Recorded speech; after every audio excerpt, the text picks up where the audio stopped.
Justin, so do you know how to screen share? No. I'm gonna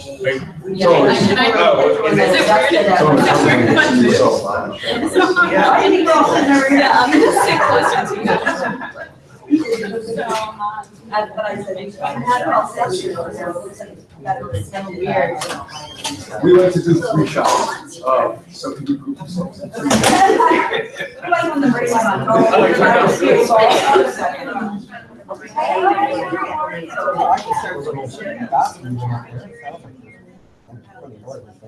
Yes. All right, we're gonna go ahead and get started tonight. We're gonna try something different. We're actually gonna have our presenter go first this evening.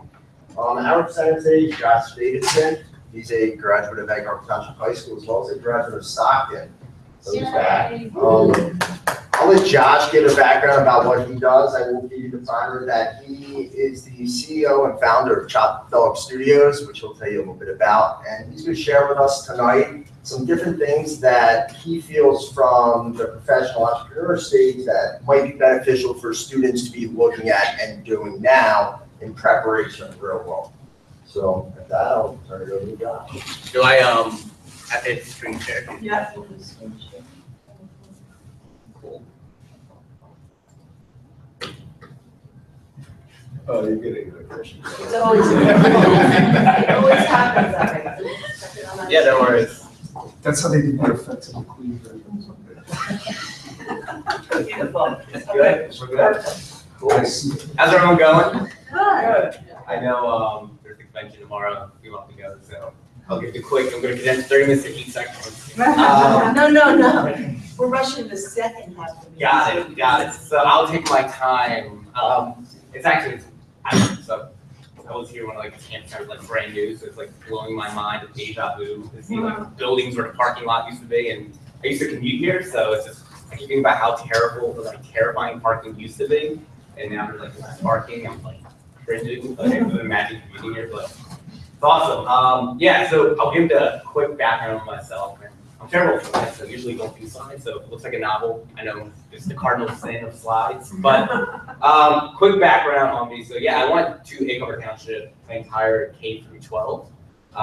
So anyone EHC's high probability that you taught me at one point, so thank you. And so I'll go right into it. I started a company called Dawg between my sophomore and junior year of high school, which at the time, so number one was in 2009, which is like the height of recession, so greatest time ever to start anything, especially as a student, right? When no one has money and everyone's freaking out about like, are they going to be able to afford their mortgage and roof over their head for small businesses? But what I was doing at the time was offering website design to small businesses in the area because that's all I did growing up was building websites and just even though I know I'm probably the youngest in this room, to date myself from a technology perspective, I learned from AOL, Yahoo GeoCities, Macromedia Fireworks before I got bought by Adobe. So in the tech world, I'm old as hell now, but I know young here, but just for that context, so I grew up learning like back when you used to code using tables with HTML and CSS. So yeah, the wrong way to do it in 2017. But yeah, I was basically a glorified freelance website designer in high school because the jobs I should have had were pretty much taken by people who were way overqualified because they had mortgages to pay and significant bills and a lot more job experience than a 15, 16-year-old Josh would have had. So I said, I'm going to offer website design to small businesses. And back in 2009, most people treated websites as an accessory, not a necessity. And it's interesting now in retrospect, look backwards to see how many of those businesses cease to exist. And I can't help but feel part of it like not adapting to where the market was going, which is a whole different talk, right? But nonetheless, one of my very, very first clients ended up closing with a small business in EHT in a little shopping center right off of English Creek where that shop right was called It's a Dog World, which for those who might know, the co-founder or co-owner of that was Brian Jackson of Stockton. So he was actually the first client I ever had. And fast forward 9 years later, we're not a website design company, and it's not just me. I actually have 22 full-time employees located around the world. So because this company started in 2009 in Jersey, for me to find talent, it wasn't like you're finding the best developers and designers in the Jersey Shore at that time. So I built a remote-based company, which today a lot of companies are trying to do to save costs, save overhead, but this was born out of necessity. And what we do is we actually build apps, software, web-based products, wearable products from brand new startups to Fortune 500 companies. So some of our clients are Hilton, Six Flags. We're actually working with Huawei right now. So when you get your brand new iPhone apps next year and Android apps, it's going to be because of us. Experian Healthcare. To give you an idea, like our customers are spending anywhere from $50,000 a year to about $1.5 million a year, depending on the size, scope, and complexity. And just to give you, it's not on the slideshow here, but like Experian Healthcare, one of our apps we built is dealing with over $500 million in money a year, just going through this platform that we've built. And it's a huge healthcare-based application, so HIPAA compliance, sensitive data. So we've probably done it all.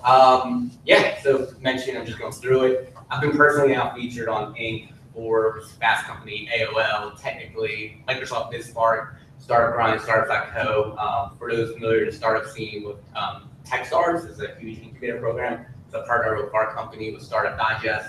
I'm actually a part-time nationally syndicated radio host with WHYY in Philadelphia for entrepreneurship. I have a book that's actually being published, releasing in 2018. It was supposed to be this year, but I'm kind of in the phase of kind of like endless editing, so it's not fun. And then this year, I was recognized as one of the top 100 marketers in the world by Brand24, which is crazy to me because I'm not a marketer, and that pissed off a lot of marketers when I said that, because they are marketers that are also on the list. So kind of my quickest background on me.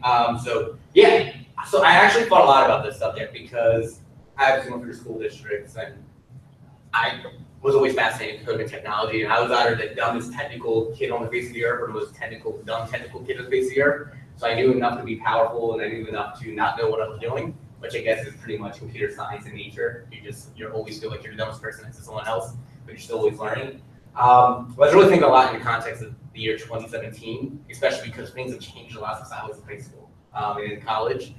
Just with the nature of like back when I was like in high school, when like the iPhone and iPad were a thing, and now you know the Apple Watch with LTE connected to it, Google Glass has happened, wearable devices are going crazy, augmented reality, all this crazy stuff. Alexa, which is the greatest thing in the face of the earth.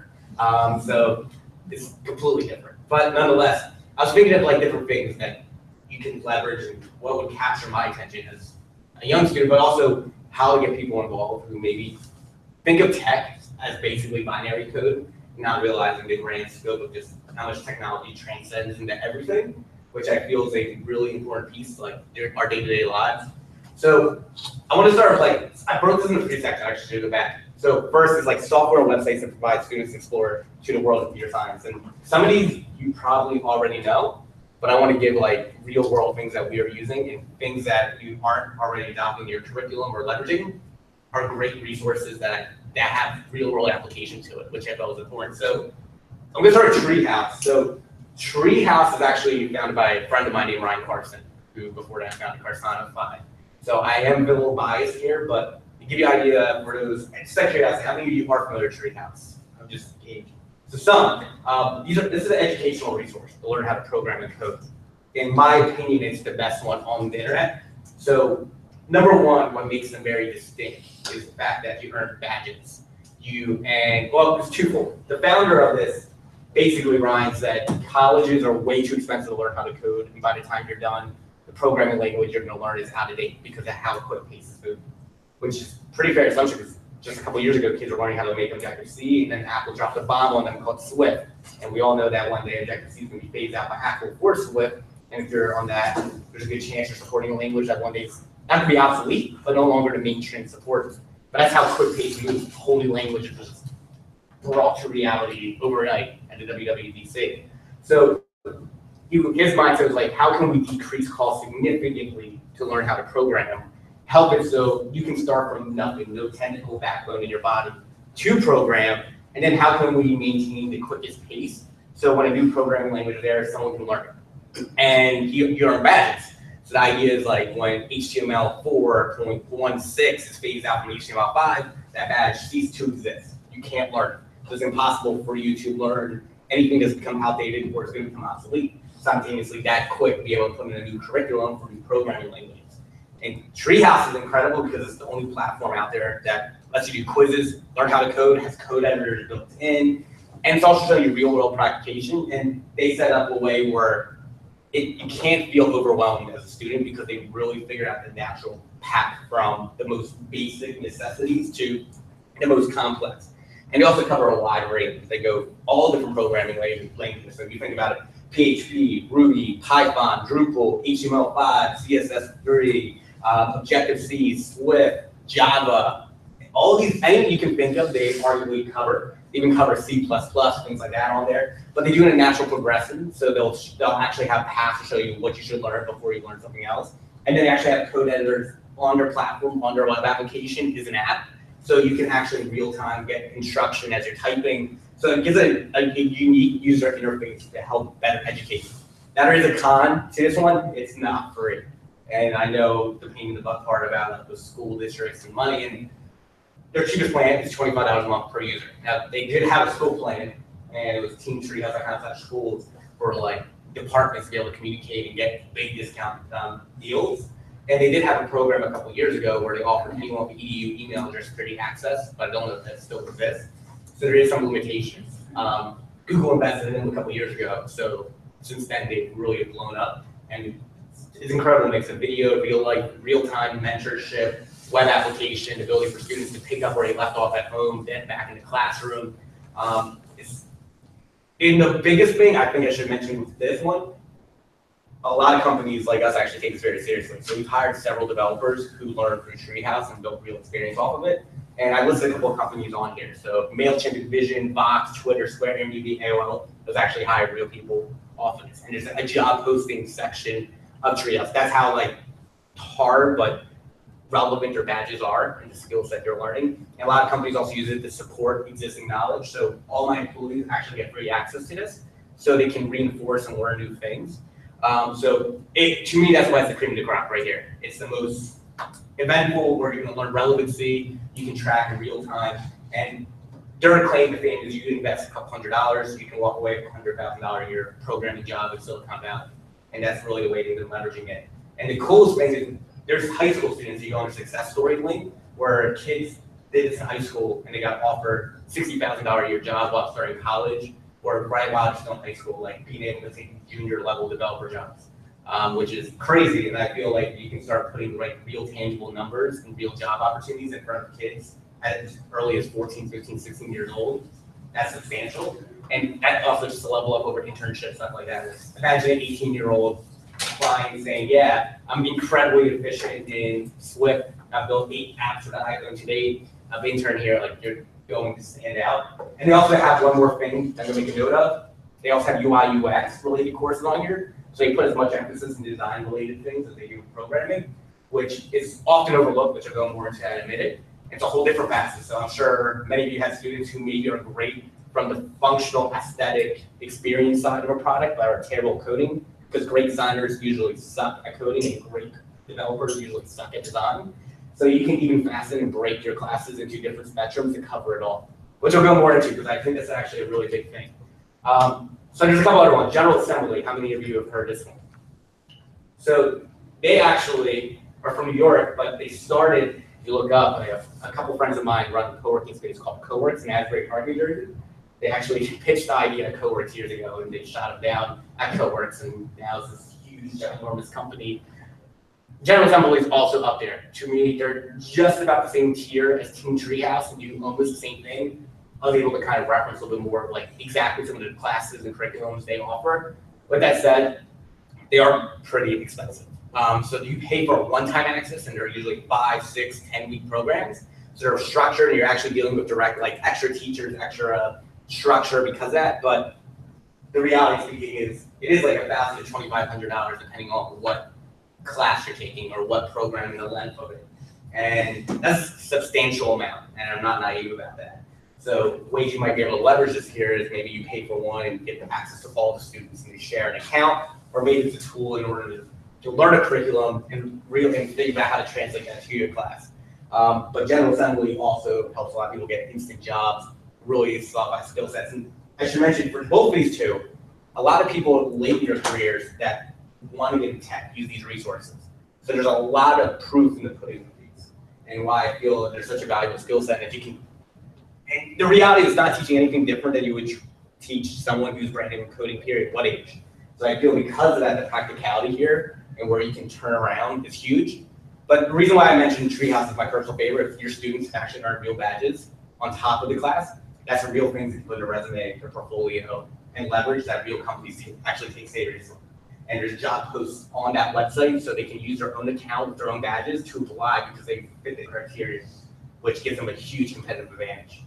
Another one, Code Academy. This is probably the one most everyone's familiar with because it is free. It's the biggest free one. It's all about coding and programming.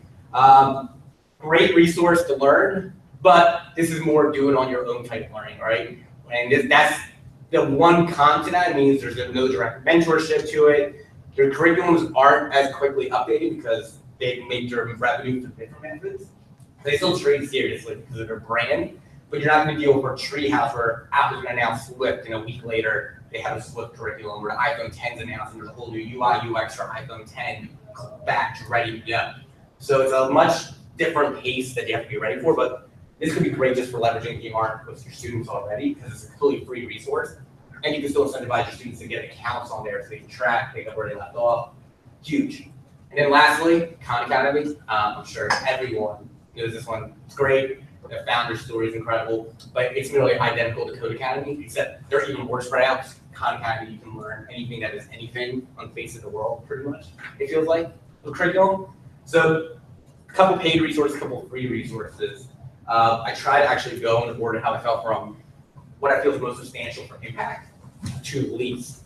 And that's going to probably say what's coming up, how to get students involved in technology. And the reason why I mentioned Treehouse and Assembly is I feel like there's no better way to get a student's attention if you show real practicality. Like this will actually get you a job and you're going to get a competitive advantage over just learning, but learning experience and ability to go directly to the source. I feel like that's huge. So that's why I mentioned like Treehouse and General Assembly, but there's different ways that I recommend. So cheap hardware. So the one thing I felt growing up that is a lot of people, I grew up with similar, like same age people who were not technical or cared like me, is that it feels like far-fetched or they don't understand the real world practicality of it. Reality is tech's in everything. In every industry, it's changing everything. FinTech, educational tech, healthcare, just entertainment, games, etc. And I think the big thing here is like, how can you translate it to a way that's going to get someone's interest? And that's cheap. And starting, I was trying to think of what's the cheapest type of day-to-day tech someone might have in their home in 2017, and Alexa is the easiest one. I'm curious, how many of you actually do have Alexa right now? So a couple. I guarantee you within the next several years, all of you will, because once you realize just how crazy and game-changing and low cost it is, it's mind-boggling. But Google Home and Apple's getting involved, so maybe it might not be Alexa, but these smart things are here to stay. But these things are crazy. So the idea of like being able to speak to it, it responds, it gives you logic, that alone starts getting, I guarantee you, your students involved because they're going to see a real result from it. It's that cause and effect. Plus, if half of them haven't seen it before and they see it's cool technology, their eyes are going to open up right now while it's fresh and new, right? Like, do you guys remember like 2008, 2009, the beginning of the App Store, how everyone was like glued to their iPhones, and now we're like desensitized, it's like normal. Like that's what's happening right now with like Alexa and smart devices. Like it's a time where you can get your imaginations running wild versus 5 years from now when it's completely saturated and kids are growing up with it. It's just second nature, right? So it's a great opportunity to take advantage of this type of technology.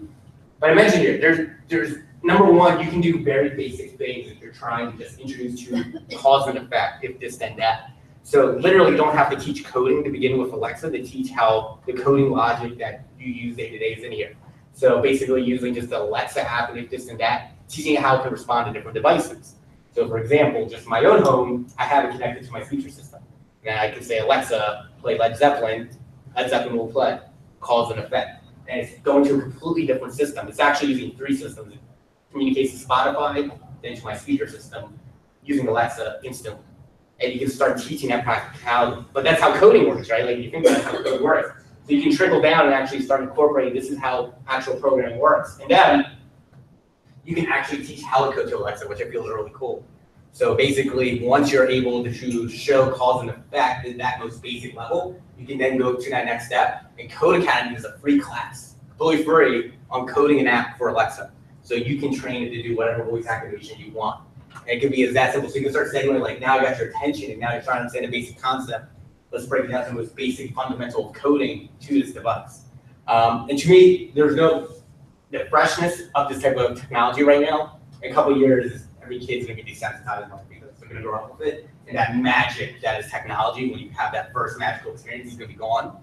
And then you can change that eye-opening experience and make it practical and get them involved. And then if there's any other bonus points to something like this, you're getting involved in the next sector, basically home OS operating systems, day-to-day life operating systems, which is going to be a ginormous industry. It's already happening. I mean, Apple's getting involved. Google came out, Google Home could be with Alexa. Amazon, obviously their stock price has been outrageously growing over the years. So there's a reason why so much money is being poured into this. Even Sonos is getting involved with this. So it's one of the reasons why I feel it's such a big thing that you guys can leverage, and it's going to pay dividends down the road for students. Get them involved today, get that magic involved.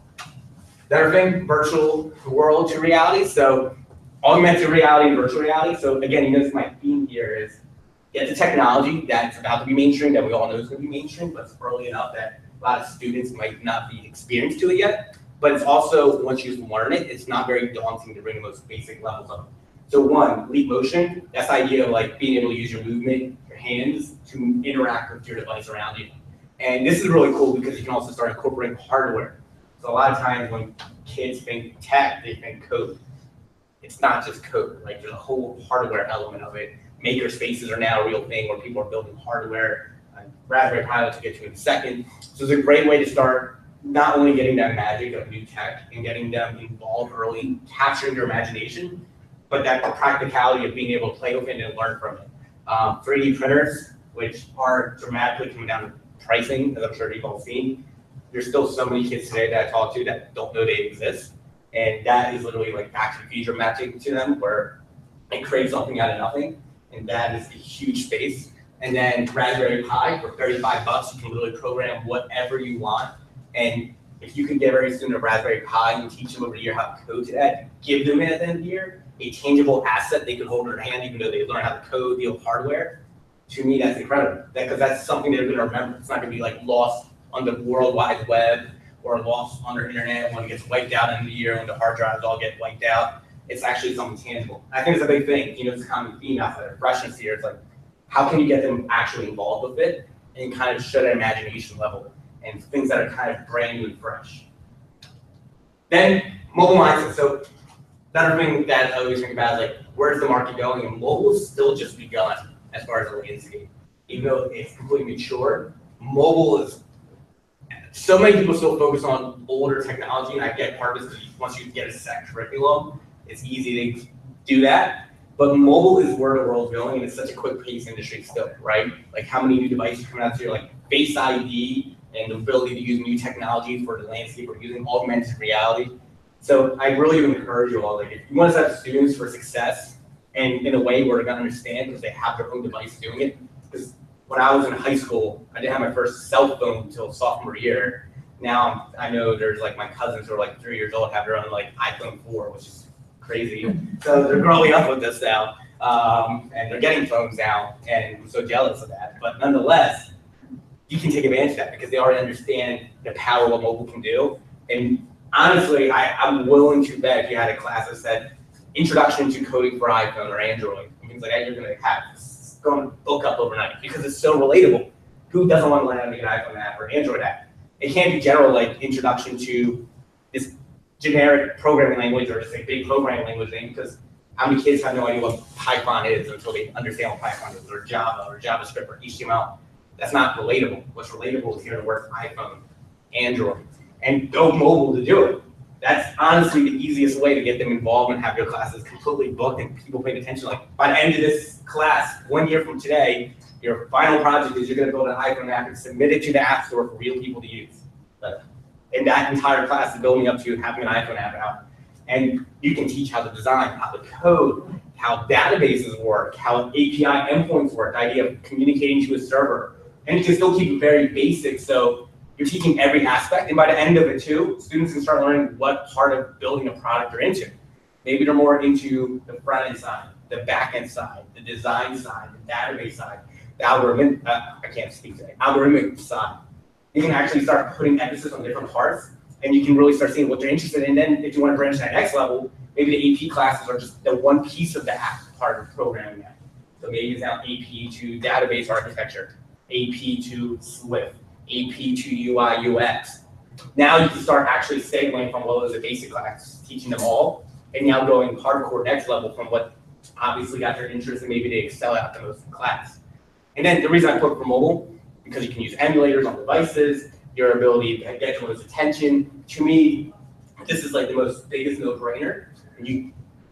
Mobile app developers right now are so in need. So out of everyone we hire as a company, iOS and Android developers get paid the most because it's the least amount of labor out there. And the reality speaking is, I put out, we're looking for a web app developer, we might get 100 applications versus mobile.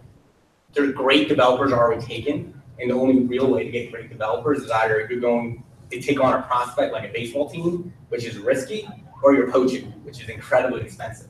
And because of that, that's why so many mobile app developers right now are making 100K, 120K, 140K, 160K. It's kind of like what 15 years ago building a website was like, when only select few did and the need was there.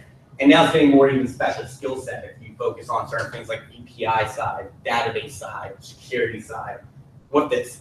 So to me, this is where you can really set up and be strategic. Plus, tied into the business side, entrepreneurship side, things like that, you can start helping kids actually start learning to do, like, encourage them to do some things on their own. And that's only going to help them that much more because worst case scenario, they get a real world experience that they can put on their resume, learn from, to be better from. Best case scenario, maybe they make passive income, maybe they actually succeed what I did when I was in high school, and you're able to actually give them that framework to do that. So to me, it's just a strategic way of giving that tools in order for them to succeed. So as I mentioned, I was spoken now at like a lot of different high schools, especially in New Jersey, thanks to New Jersey Tech Council, which I can go into in a little other slide. And I found quickly that so many schools do not teach the design side of product building. And the reason why this kind of frustrates me a little bit is because to the user, to the average Joe, the design of the product is the product. So a lot of people think that is what is building technology base, and they're not learning that. So I feel this is a huge emphasis because UI, UX designers are so needed, and the great ones stand out, and they're the ones that get all the credit. And let's be real, how many students would love to get all the credit for building something awesome? And that's where the big piece is. And you can really dive deep into UI, UX from all aspects of it, from mobile, for web, for software, for wearable, real world execution. And you can even break it down to breaking out what is user interface versus user experience and translate that into branding and the marketing side. And this can also help teach project management and delegation, understanding your audience, understanding your market, and A/B testing, and using data. You can really facilitate that to all this real world experience. And it's something that so many schools are not even thinking of. That to me, and even universities and colleges aren't teaching too much on UI, UX. But there's a reason why people are hired as user interface designers. It's a whole industry, a whole job, it's a huge demand. So leveraging local employers, not only industry skills, insights what students can do.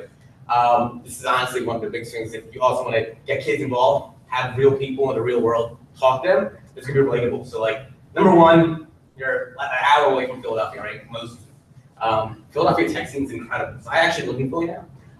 And I personally got involved in the tech scene about 5 years ago. And so 5 years ago, I went to one of their first Christmas parties. I think it was their second one ever. There was about 80 people there. This year, the meetup is already booked at 2,000 people. It's blown up, and there's all these incredible entrepreneurs. And you don't need to be just a direct tech-based entrepreneur. So Nick Beyer is the founder of Saxby's Coffee. If you're ever in Philly, you've probably seen Saxby's before. Very approachable. He's a leader in its Philly tech scene.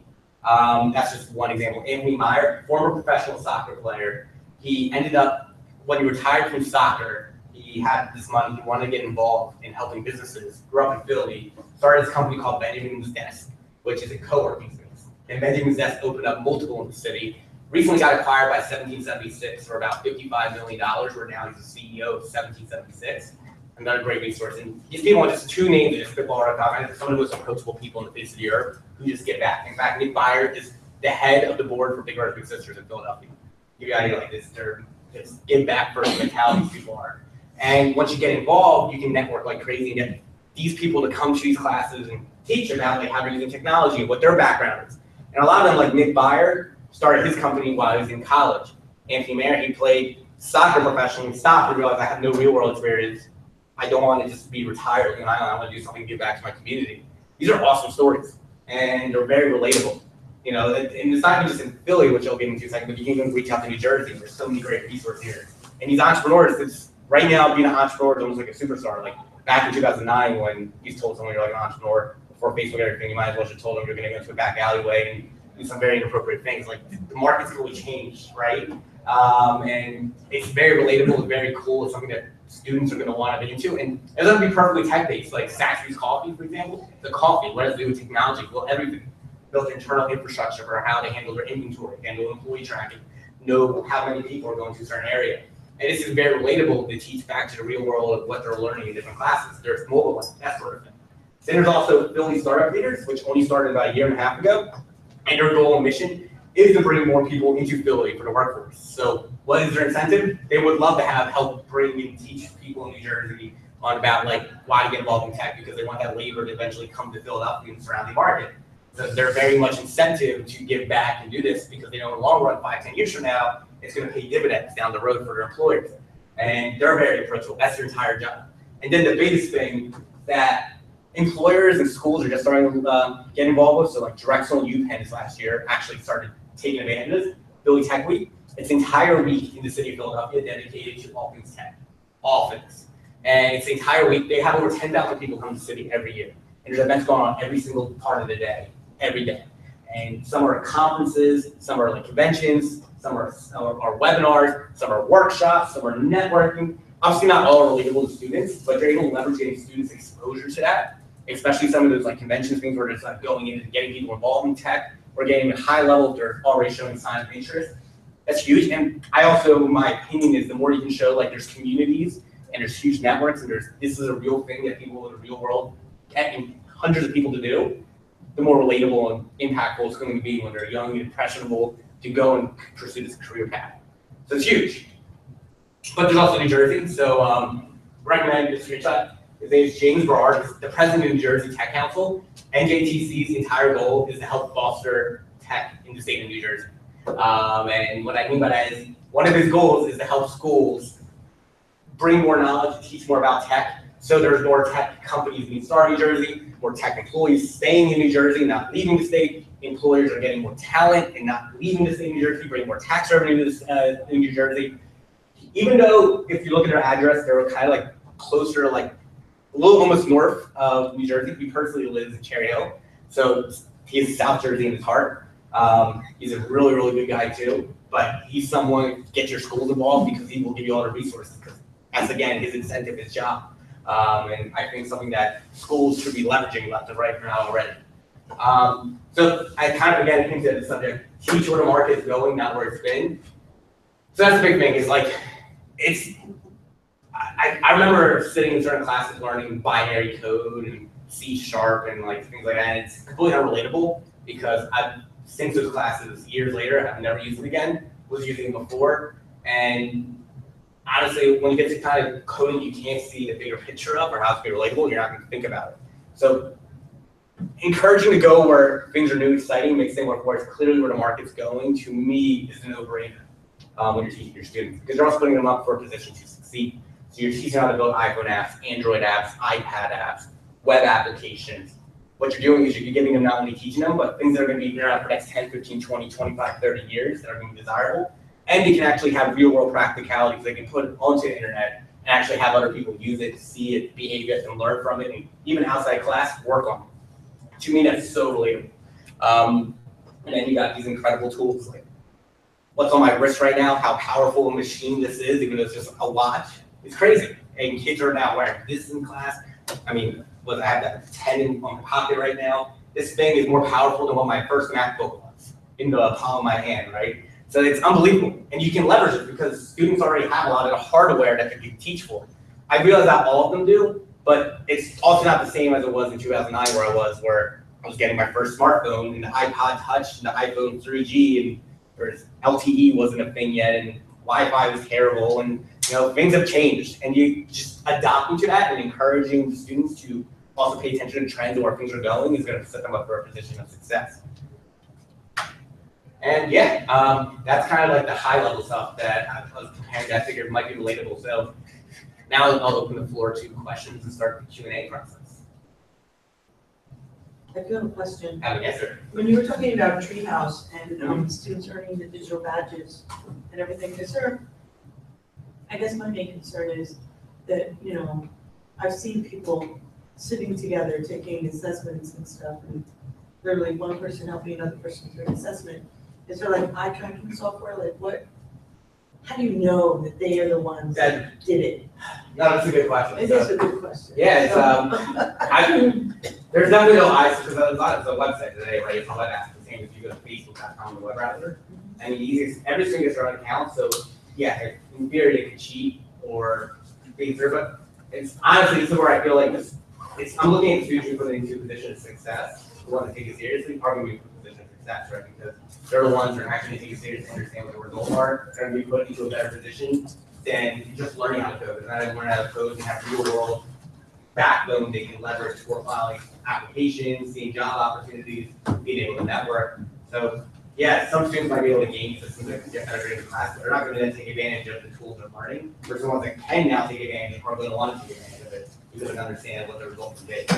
So I feel like the pros outweigh the cons. I know, trust me, when I was in high school, if I could figure out a way to get a competitive advantage, I would. So it's not the easiest, but I feel like still the pros so much outweigh the cons. Yeah. You mentioned that the majority are all of your employees are remote? Yeah, all my employees are, they are full-time employees. Can you give us an idea of demographics, location? Yeah, so number one, I'm the youngest guy in my company. So yeah, the average age of my company is actually 34 right now. So we're actually very fortunate in the last couple of years of starting making our team diverse. Early on, I didn't realize how lack of diversity we're having. So we number one, from location, we have employees in San Francisco, New York, middle of nowhere, Pennsylvania, Florida. 3 of my employees are actually on a program right now called Remote Year. So every month they travel to a different country while working with us full time. So as we speak, they're in Lisbon, Portugal. So yeah, it's an incredible program that 3 of them are on. And now we're actually getting a lot more talent in that program because we can go work a remote-based company. I mean, we have men, we have women, we have different backgrounds, and it's also a different type of role. So if you look at our website, we have 2 job titles: trade director, trade developer.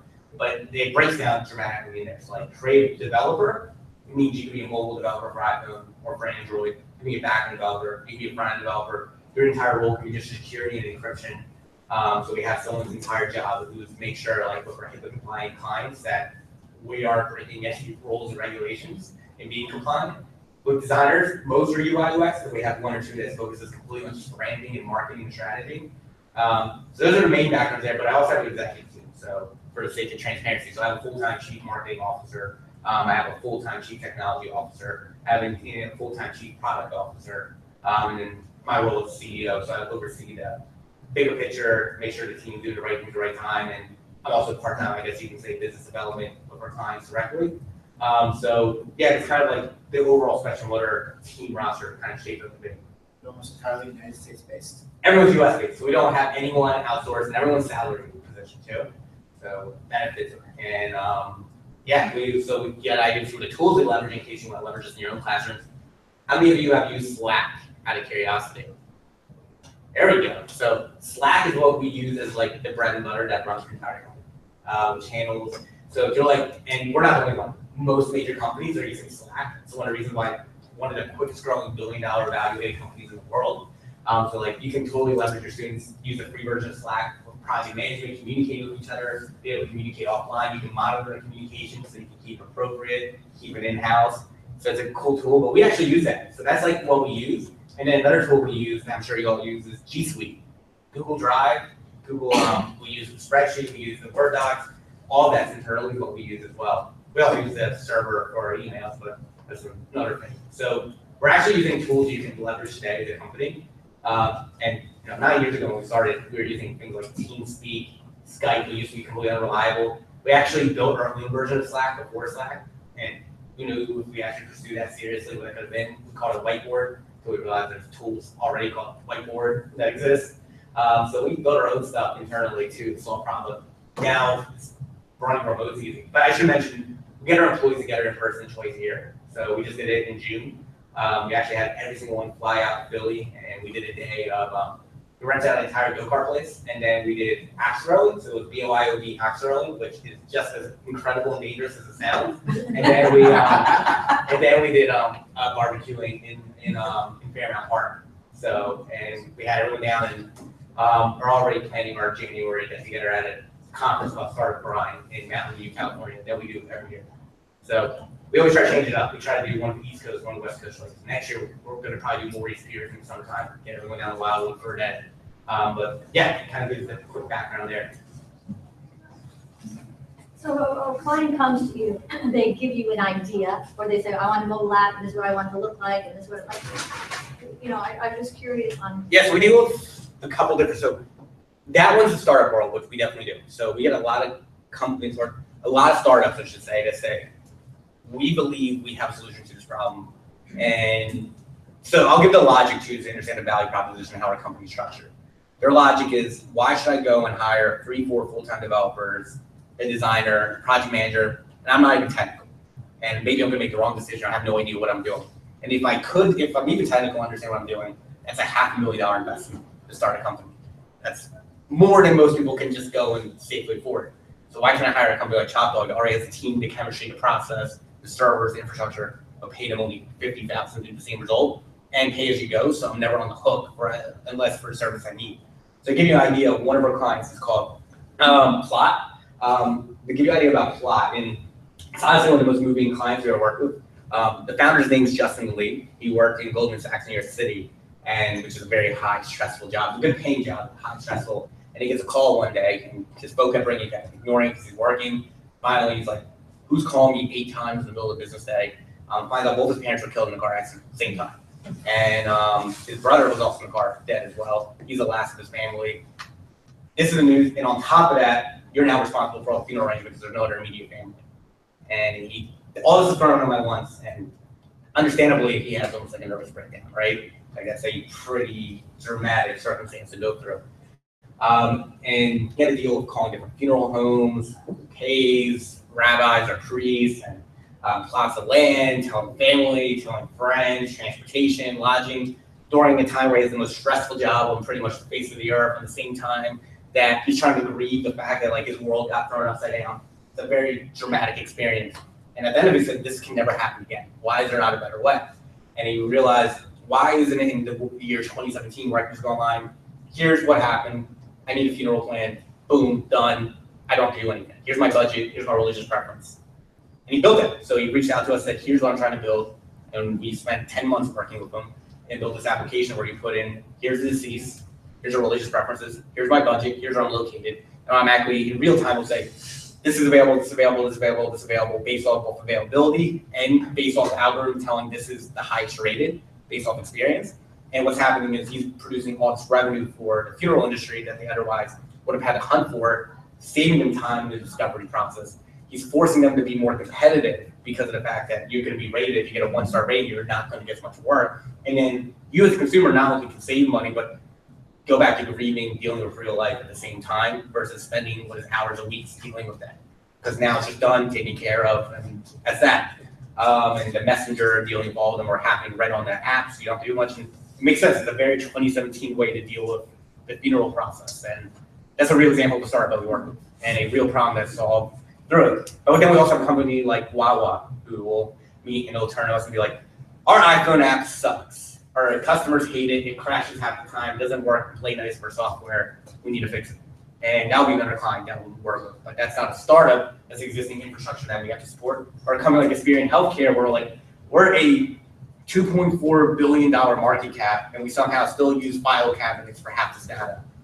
God help us. That's how they reach out to us. And we'll come and completely automate the way they work, saving them overhead, saving them cost, saving them efficiency, so that they're also more secure. If there's a fire happening, half these data is not gone in a way that a $2.4 billion market cap company should behave.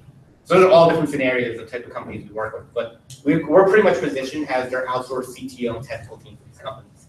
That's the way we're kind of leveraged. Cool. What else?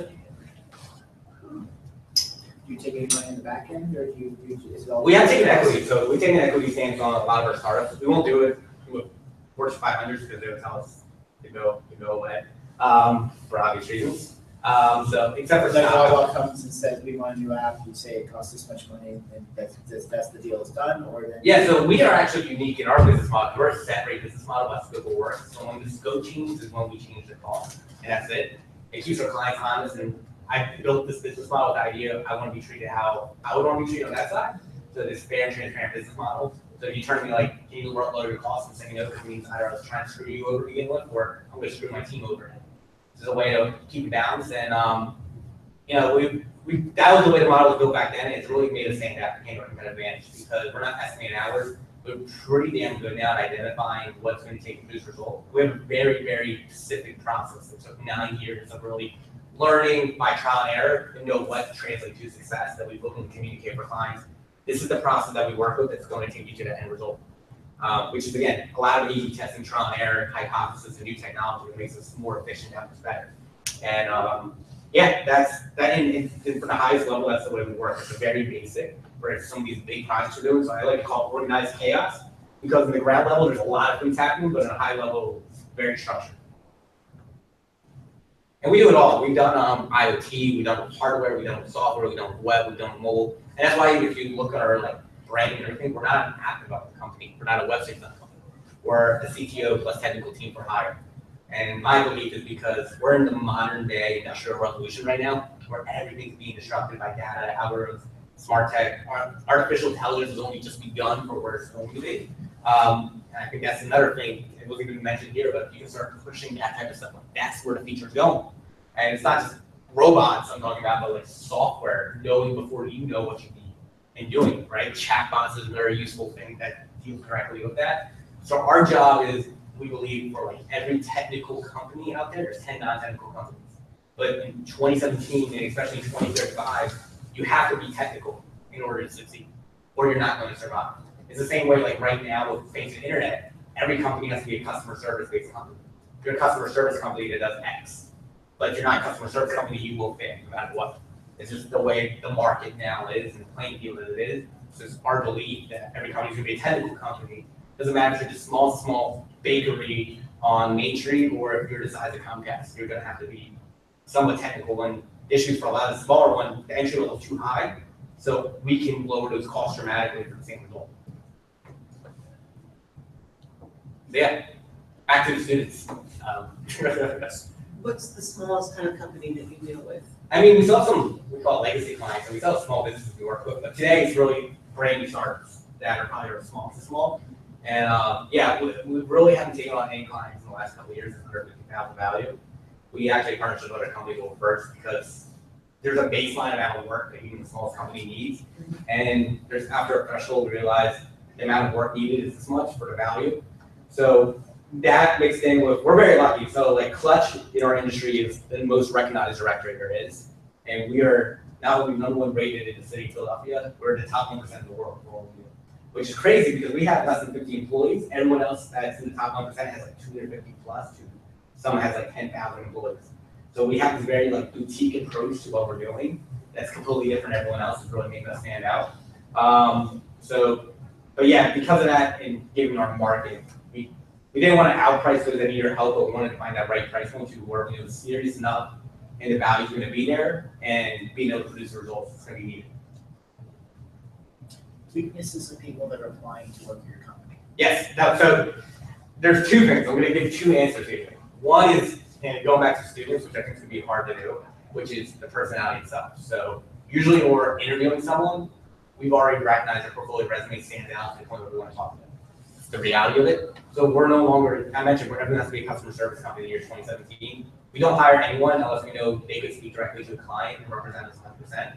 You're looking for that it factor. So that's actually a big thing. I realize you can't teach students how to have that special it factor. It's just like personality traits, but we're looking for, I have this weird belief that like, you know, we're gonna use a Phillies reference, the anger from Mr. Swift here. So back with the 4 aces back in the day, right? Like if you have 4 ace pitchers, each one's gonna be kind of that competitive, so Brock is gonna be better than the rest, and force everyone to be better than the rest, right? And it creates that great work environment. striving to be the best and working as a team unison. So I have that big philosophy in our own business where I'm trying to hire the A+ players, because the second you don't have someone that's an A+, you bring down the standard of everyone else. It's that quick. It acts almost like a cancer in many cases. So I'm trying to figure out, like, I only want the best, and we already know you're going to have those work capacity, but are you going to be a team player? Are you going to be willing to really care about the client? Are you really going to be able to communicate? So that's the it factor that I realize is easier said than done trained students, but it's a big thing. Like when we're interviewing, that's what we're looking at now. And we're open about that. So, you know, when we tell them, we're looking for, are you someone, we're invest a lot when we bring on a new employee, so we really try to have minimal turnover. It's a lot of resource, a lot of time. You're building them into your company culture, and you want to be a big part. And I have a lot of pride in the fact that I have employees that have been with me for 8 years already, right? Like, and there's my chief of staff turned to me and like, when I hired him 3 years ago and said, this is it. This is what I want to do. I'm outside, I love the operations, what we're doing, I love our mission. That's like, it's very rewarding to do, but it's like where the goal is. But then on the other side is, I know it's gonna sound crazy, but we actually don't pay attention so much to the name of the college or the degree as much anymore. It's about the work experience, portfolio, and references. Honestly, that's the biggest thing. So we're looking at how do you build apps, how do you build software. And we don't actually necessarily look at resumes, portfolio. So we're looking at show us what you've done, what you're capable of, and what you're into. So if we're hiring for someone for HIPAA compliance and encryption, we want to see you have a background at this. Show us this. What's the proof of it? And yeah, when we're interviewing, we're going to actually ask questions to make sure this is them and they didn't make it up. So there's still that level of validation, verification, but you know, most people aren't lying when they're doing that type of stuff on there. That's what we're paying attention to. Actual resume, we're willing to, there's references or network. That's actually one of the craziest things. Probably half the hires we've had in recent years is because we also knew some of the people that they were surrounded by, which was able to help us vet. And it's the power of networking, right? I'm sure everyone's had that type of experience before. So, and I think maybe that's something you can hit home early on students for any tech, like get involved in Philly Tech, really get involved in these things because that networking will pay dividends. So like when I first moved to Philly, one of the first connections I ever made was Corey Donovan, who's the head of Project Liberty Incubator, and he reached out to me. Like I had no idea how in the world he found me, and thanks to him, I was introduced to Nick Saxby, Nick Bayer, Saxby Coffee, introduced me to Anthony Mayer, and it's kind of spiraled. And it was actually what got me involved in Big Brothers Big Sisters, and Big Brothers Big Sisters board is what got me introduced to everything in Philadelphia, to even with the mayor's initiative right now, Jim Kennedy, to get Amazon in Philly and being associated with that. It's like it's crazy how networking can associate all that, starting at the beginning. But that's a huge thing even when we go back to hiring, like bringing back a full circle. A lot of times we're looking at who's your background, who you know, who maybe you know as well. So that adds an extra hump on how we go with it. So it's all those factors we're kind of looking at. Organized chaos, like I said. So I'm sorry, go ahead. how do you delegate who's gonna do what, or do they kind of like all have a favorite, or?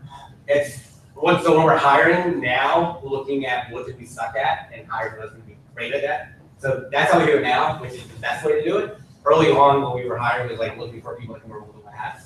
So what happens is, I kind of mentioned, you find that one vertical you're really good at. The team today, like everyone really focuses on just what they're really, really, really good at, which is great because then you're going to, for the amount of work that someone might take on 40 hours, you can do 15 hours because you're just that much better. It's your talent and passionate about. So that's today how we're structured. It wasn't always that case when we were like in early stage startup mode, learning what are we doing, how do we do this.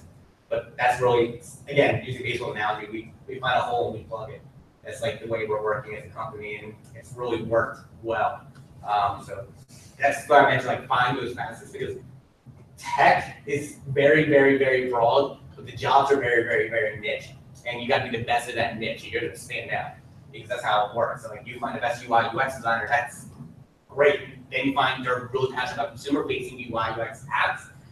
There's that job right there, or database architecture, or encryption, or anything like that. Like that's where like you gotta get students aware of everything, and then see what sticks. And I think then just the job of teachers and schools is like push them. Like we noticed this, you have a spark in your eye about this. You should go and learn more about this. Here's where you need to go to do it, and get that extra infrastructure.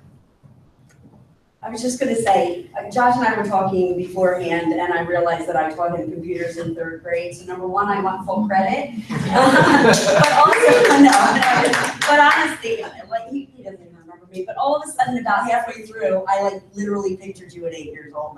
I have a vision now. I want to see a picture of you and make sure it's the person that I want. It could be, I look exactly the same as the You really do. I think the glasses, you Yeah, the glasses will make a little Beard, difference. No beard. Yeah. Yeah, but honest to goodness, all of a sudden it just clicked. I'm like, wow, okay, I've been around a long time. We were just discussing. Yes, and you're really young too. I mean. Yeah, so I turned 25 in January. So. Yeah. Fourth anniversary being 21. You're too young to start counting like that.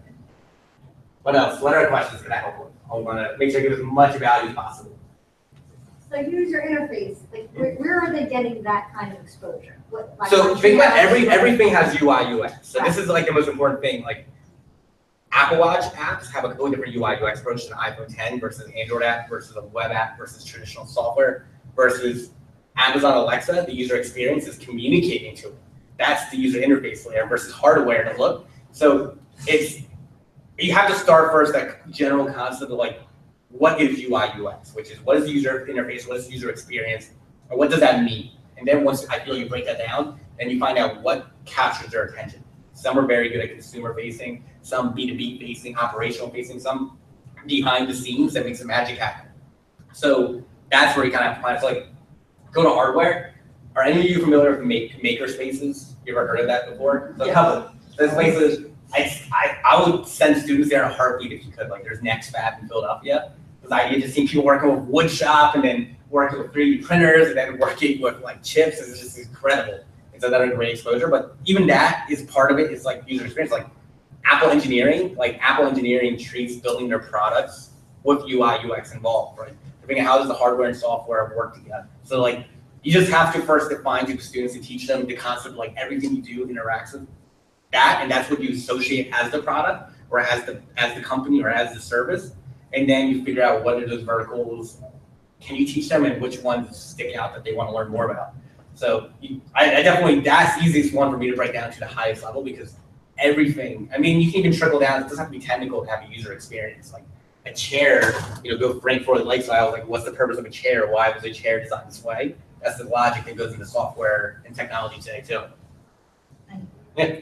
My sister sells chairs actually. There you go, so perfect. I knew that, that's why I makes said a lot of money selling chairs. Actually, it's actually, I saw this thing about Frank Lloyd Wright today, designed the first ever open office, and he had the worst chairs that are like 3 legs, and they would collapse on people. He had a tough time with furniture. Yeah, he did. Cool. What else? Well, let's say you have a student who is just really into video gaming. Is there a way you think that they could be transitioned into more of the No, the games. I think games is an incredible way for like in high school. How many people are just gamers, right? Like the game has every element of tech and computer science involved. The user interface UI is the actual game itself. The software of what makes that game run. Most games are connected to the internet, so you can play together pieces, right? So what is communicating the server layer, encryption layer, security layer? Those handle transactions, actually handling the real money business side of it. So I feel like the games is another great example of something that's completely relatable, that has every facet involved, that you can teach them a high level and then see what captures their interest and go in. But the game's a great example. There's not one person that creates a whole game. Like someone's creating Grand Theft Auto, there's like 25 just designers only. So one designer's job is to focus on just the textures in the game, right? Like that's it. One's in the 3D rendering of gravity and the logic of physics in the game, right? So these are unique facets in a niche in one sector of a game. And that's what I'm gonna do. Like you have the best way is like figure it out and help students figure out like what is that passion in there, and that's where you encourage them to go all in doing it. So that's how to become the best to stand out. Because it's actually going back to like the hiring question. People that are too general doesn't interest us too much because you're basically the master of none. You're looking for the best of the best and the best of the best. Focus on just one thing and become the absolute best at that. And that's honestly the path to success, especially in computer science.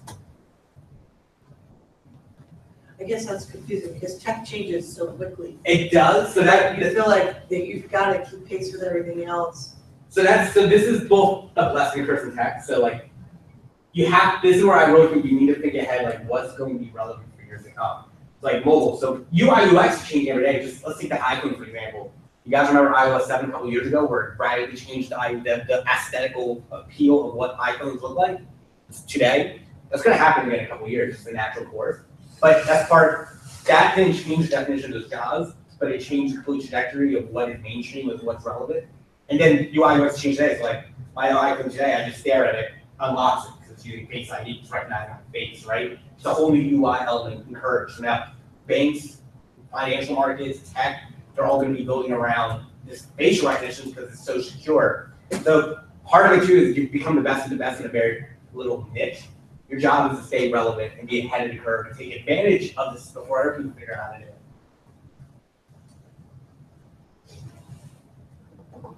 Yes. Outside of computer science, where do you think the tech field's going? So you said, advanced 10 years. So it goes back to like I think tech's gonna be everything. So it's like to the point where you don't assume tech. So like right now, people are like tech's invading everything, but one day tech's just gonna be the same thing as like oxygen to us, like just breathing. It's just gonna be associated with everything. So that's what I mentioned, like going to niche, like in healthcare, doctors one day are gonna be using technology tools to supplement what they're doing. You're not gonna think there's like tech in with the doctor, just a doctor doing a job with tools that trade, right? So I just think it's transcending in everything. I mean, definitely IoT is the reason why this is happening, Internet of Things. Like how many things, so I became a homeowner last year. And as a homeowner, my job was I want my home to be the smartest on the face of the earth. So I have it where like it knows, my phone knows when I'm within a mile, to turn on the light, set the heater hair to what it wants to be. When I get automatically unlock the door when I put my hand on the door, it knows to do it, turn on the lights when I walk in. It knows if I don't forget to lock the door within 10 seconds to lock it. Connect the ADT so it sets it up if it knows I'm in the house. And doing all this without me doing anything. But you see, I was like super smart knowing it. Like that's gonna be mainstream one day, just everything behaving around you, the user, because you're the user and teaching it. But it's gonna be that where you don't even think about it. So yeah, my house is voice activated and smart. So that's why my girlfriend hates it. Cool. What else? Actually, one more example here. Tech's also invading if things are non-tech. Like look at Airbnb and Uber using existing infrastructure, including like Airbnb is bigger than the top 5 hotel brand chains combined without owning a single hotel. There's like an easy example just how disruptive it is without even assuming. There's no tech being added into people's guest rooms. There's a whole new infrastructure because of tech. Just another example right there. Yeah. How about virtual reality? What will that? So I'm bullish on AR, augmented reality, but virtual reality is awesome. So the reason I'm giving you my 2 cents why I think AR is the future, not VR, is because everyone already has the hardware in the palm of their hands. So it's not like you have to go mainstream with a whole new VR device, and VR is really expensive, but VR is gonna have a lot of useful applications. Definitely, look at what Apple's done with iOS 11 already, and how easy it is to develop off it. So AR is actually one of the easiest things that you can learn how to program with Apple, and it's so new and so relevant. It's like, just look at the IKEA app. With IKEA, you can download it. You can drop a couch and walk around and see what it looks like, and if you like it, like I looked at room for the app, and it rocks. Just like that. But yeah, I think augmented reality, not only can you take advantage of it now, we're a huge industry that's just getting started. Virtual reality is going to be big too, but I don't think virtual reality will be as mainstream. I think it will be, but it will take a lot longer than, we got all spoiled with smartphones, like how quick that adapted, but usually technology doesn't take off like that. Like computers took, 40, 50 years from time it took up an entire mainframe to having a PC that was in your home that people all wanted.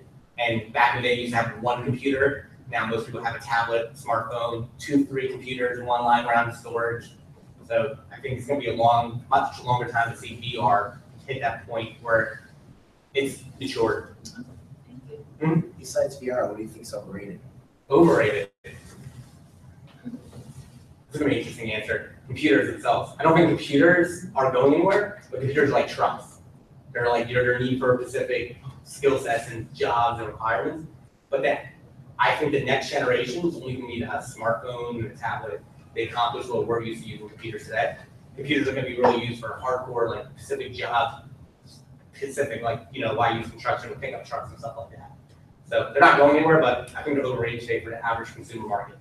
You have just even better devices that are more affordable and durable than being a computer for.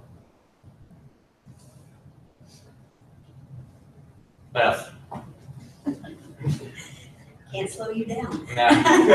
Follow it up. When you say computer, you're specifically referring to a desktop or a laptop. Yep. The keyboard, the mouse, the screen in front of As you. opposed to the computer in my pocket or the computer in my car. Exactly. So like, I mean, let's be real. The average user right now of technology using it to go on social media, answer emails, FaceTime, and text.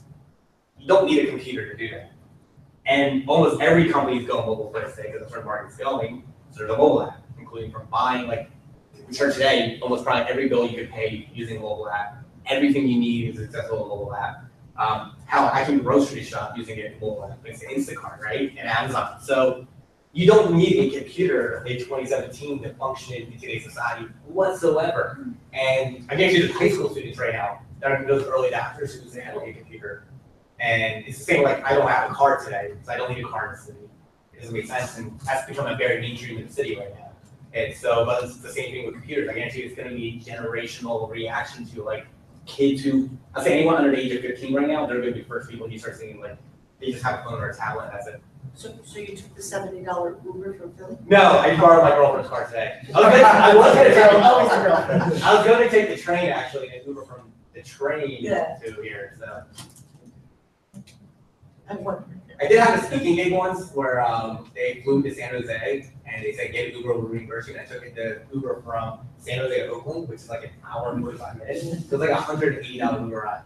They reimbursed me, thank God. But yeah, that's fantastic. It was definitely a long Uber. I mean, I can only imagine back on high school I had Uber. My goodness. There are no boundaries anymore. Like. Before I used to have to ask my parents to drive me places, now I'm like, I'm just gonna go on Uber. Just go wherever I want to go. Is that a thing? Have you ever like students like run away from home via Uber? Absolutely.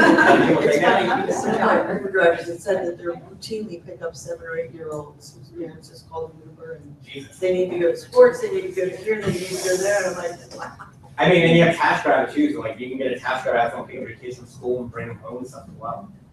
There's another app for older people who have to go to doctor's appointments. Their children can set it up and send their kids to, send the grandparents to their, take it to the doctor, whether they would be wheelchair friendly or, handicap friendly. I heard about that today. Didn't know about it. It'll reserve parking places. Oh yeah, I know exactly. Yeah, there's that. And also smart meters now in cities where you can use the app. What do they do? How do those work? Does somebody go park in your space till you get there? I mean, I can see New York, right? Well, you have this is reserved. Yeah, right. They already have an app too. If you have a car that you don't use, it's the same thing every use out. You can have someone rent out your car for a day.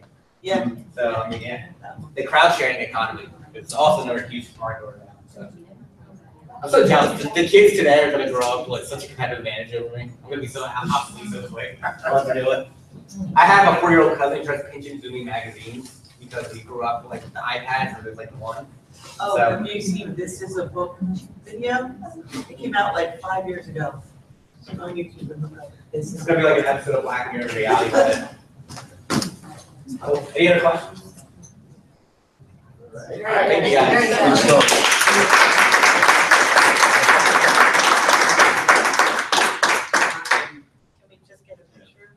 Something for you guys. Thank you. You didn't need to do that. Awesome. Yeah. Okay, your head is blue, so come over to the side. That's beautiful. Thank you. All right. Yeah.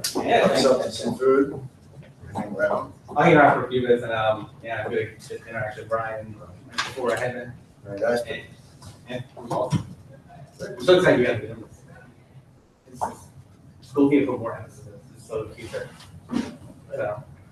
It's good to hear. All right, I'll let you guys know. Yeah. Can I ask you Thank you very one question? much. Yeah. Computer science is not a big push for women, right? Because they say that at certain ages, there's funness, computer science wears off of the female body. It's not as intriguing.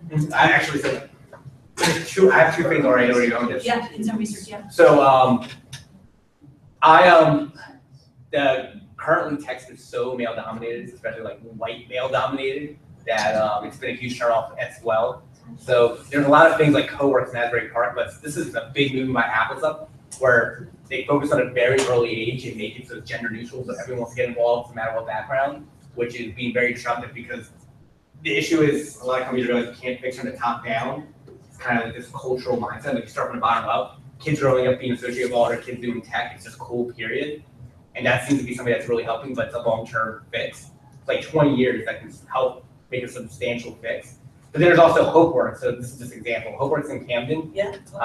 Yeah, they're awesome, but what they're doing is they're getting kids that have been incarcerated or on the street or homeless, getting them off the street, teaching them how to code and getting them real jobs. And the necessity of like being able to have control of their life and also showing like tech doesn't care who you are, what your background is, and people take you seriously is also been a real factor. So those are two ways I've been seeing it being very disruptive. HopeWorks is actually an incredible program. I went to 2 weeks ago at Camden Aquarium was their fundraiser dinner. And they actually had a kid that was literally in jail, wrote them a letter saying, it's like, I get out, I want to join this, did it. And now he's running a tech-based company that helps teach people currently incarcerated in jails how to code, so when they get out, they can get jobs right away. It's crazy. But yeah, that was their background. So like, it is an issue in tech. Like I actually had a talk about this recently at Philly Tech where it was like, we had over 120 people reach out to apply for a job position. One was a woman. And then we got talking about like how we want to be a diverse-based company, but when like 90 of them are white males and then only one's a woman, and then your job is you want to pick the best candidate. You don't want to pick like what is the solution to that? And we've been very fortunate in the last couple of years. Our team, we have several women on our team. We're very diverse. A bunch of different backgrounds. We're a better company because of it. But also we still always had to hire who's the best candidate, and just happened to be that circumstance. But most companies don't have the luxury, especially those like in the Bay Area and Austin, Texas, where it's just so dominating. And I think it's a huge cultural thing that has to be fixed from the bottom up, and it is. And that's where a lot of people are realizing it, but it sucks short term because of it. Because the next 10, 15 years, you still have to deal with the repercussions of what was the norm. And as they get too old to work in the force and leave, the new generation comes up. That's kind of eventually will no longer be an issue, but it takes years to get that, and you have to put the infrastructure in now to do it. So it's easier said than done, but that's what's happening. Yeah. Cool stuff. I think just to build on that, I know with my classes, I found it ironic that sometimes you need to do creative things to get girls in there, but in my class, it's actually turning out, once the girls are in the computer science class, and we do like Alice animation software, they almost get bored of that before even some of the male students do, and they wind up preferring the Java, which I think seems to kind of contradict everything here. So I think too, we might want to be careful about, all right, that might be the visual aspect of it, the creativity might be to catch the net, to catch them. But I think once they're in there, giving them the same exposure as the male students, like I said, I found that very interesting. My retainment for the female students is at a higher percentage than the male students. If you look at I mean, I want more female students, but retainment percentage-wise is higher actually. Because once they, all right, I'm going to try this, and they actually see the job, but a lot of them wind up actually gravitating towards it and preferring that. So I think that's also something to just kind of be aware of. Do they enter higher ed in that same field, or do they do a different field? I don't know. The majority, if they go through our program, like they take the intro class and want to take the AP, the majority of them usually do go on and do something in computer science or engineering. I'm curious how much, like, if you make it general, like, intro to building iPhone apps or Android apps, and then you get all facets, so you figure out what's interesting, how much retention is there too. Because the issue too is like when you make it more narrow or more, doesn't feel as much of a cost of entry, how much more exposure people also, doesn't matter who's going in. I think that's a big thing too, it's just more relatable and less daunting. When you hear the word like Python, introduction to Python, how many students are probably like, nope, versus, introduction to how to code or something like that, right? Like, And then to that point, once they're there, they seem all right, now Python's not intimidating, so start the class and doing it anyway, it's not that bad, but whereas Python really doesn't sound good, not for me.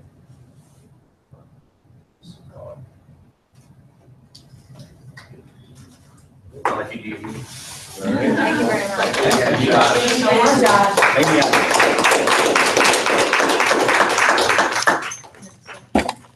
All right, now to all the chapter business. I heard you were tired. So the first thing you gotta do is you do have to approve our minutes from last meeting. So if anybody wants to put a motion that was here to approve that. Motion? There we go. Anybody want a second? Second. right, so we're all set there. I don't know, if there are any new members. So we have Gavin here. Gavin, this is your first time here. Do you want to just give a little spiel about who you are, where you're from? I'm a teacher in EHT. I've been there for 15 years. I started mid-year last year teaching tech integration, 6th grade. I'm in building captain. Looking forward to it. I'm new. I'm a brand new computer science teacher. I don't really know what I'm doing. So I figured I'd come here. I teach at Apsagami, just right down the road. And we're doing Project Legal Eye. I don't know if anyone else is doing that, but that's like my curriculum. But I'm They sorry. do that in Atlantic City. Oh, do they? Okay. What's your name? I'm so sorry. Abigail Davis. And I'm assuming you both signed up for the I did. We'll just get your email, we'll add you, so that you can get all our announcements and different Okay, things. all right. And the full logo too. Just some membership stuff, if you're not signed up, just do this over and over. Sign up for the CTA membership, it provides you with a number, it is still free. It's still free, there's always talk that it may not be free at some point, but hopefully. My understanding is some chapters are, it's to be chapter dues, but as far as the ACM is concerned, the national membership will stay free for a long time. All right, so that's a good thing. Just chapter business, there are officers, or new officers for this year. We're down to PD coordinator. Hi. We couldn't let her get away. This is my, well, not the first one, but no. Well, Josh was my student too. Oh, wait, So wait, I don't wait, know I'm who still gets playing, the I had credit. all for Fernwood. You had all for Fernwood. Which one was Fernwood? Fernwood was on, wasn't Fernwood Avenue off of, by Stroba Claim. No, I never went to that. Okay, oh, you went Sorry. over then, yeah. There's still intermediate, middle, high school, slave ball. Sorry. This is my past. Okay. Back when it was called that stuff. All right, our slide, our website, some Facebook groups, Twitter, that's all still the same. A couple announcements, CSTA 2018, the national conference has made a call for papers. The conference this year is in Omaha, Nebraska. If anybody's ever been to Omaha, there'd be a reason to go to Omaha. It's a great place. Warm weather there. They are seeking submissions for proposals, everything from hour-long workshops to 20-minute mini sessions to 1 hour birds and feathers sessions, so a variety of things. The deadline for these proposals is midnight, November 26th. That's applying time, so I guess if you want to work 3 hours in the morning here, you can do that as well. Always a good opportunity. I know I went to the national conference a couple of years ago, and there were some good workshops. I sat in on the mobile app one. I guess this was 5 or 6 years ago. So like app inventors kind of just getting kick started, and that's where I kind of found out about it. And it's obviously a good place to network and meet other teachers. And they cover everything from the newest material to how to recruit students and a broad range of things. But they are KB proposals, so it might be something you want to take a look at. On the video here, we're not going to watch this, kind of gives you a little background on what is in Omaha. Thanks for a good conference. Might as well see what's out there as well, so you can make the most out of the experience. We're happy to announce that the National Integrated Cyber Education Research Center will be at the conference. So a lot of the push seems to be with cybersecurity. I know they've added a bunch of stuff to the website for cybersecurity certification, different classes you can take. It seems to be a big push in computer science. So those links are there for you to take a look at. The conference itself is July 10th to the 12th. All right, a couple shout outs. We have Kim Medina from Navy School. She's not here tonight because she's attending Google's Top Contributor Summit in California. So that was a pretty impressive achievement. She also did tell me that she was running a CS course for the first time, and it's an all CS course in a 6th grade class. So I thought that was kind of neat. She has an Instagram and Twitter set up, so you can follow them there. There's also some more in there that kind of talks about what they're doing. So if you're looking for ideas, this is something to take a look at. As always, if you have stuff you want to share, make sure you are sending that to us. We also have Eric Martin, Amy Ackerman, Karen Simmons, and Michelle Went, all presenting at the NJEA. And Missy. And Missy presenting at the NJEA convention. What are we presenting? Dr. Ackerman is, and Karen Simmons are doing avatars. I'm doing Google Forms and infographics. PC is saying. No, because it didn't. Brian.